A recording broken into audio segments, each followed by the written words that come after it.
What's up again mga ka-idol? So for today's video mga ka-idol, dara ang mga labas ng isda mga ka-idol. So mailan yun yung mga labas mga idol. Kay buhi pa dyan na usang mga ka-idol.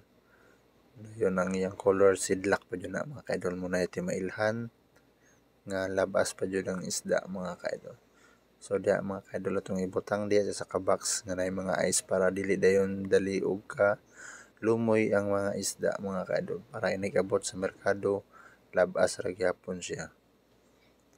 Ang mga isda mga ka-idol muna sa gitawag og tilugon, ampay na siya sa naay mga ipamati nga di maayo mga ka-idol, sama nang ipangbawal nga kanon mga ka-idol kana siya mga ka-idol.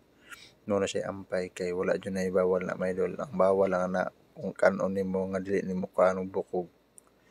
So mabawal jud na mga ka-idol sa mabara na sa mudutunda.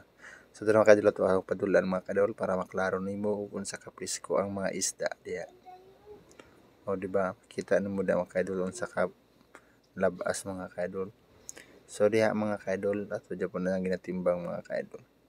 So nauta mga ka-idol nga dili mo sumuran sa ako ang mga content nga isda mga ka-idol. Pero may labas og damian mga ka-idol. So daghang salamat mga ka-idol.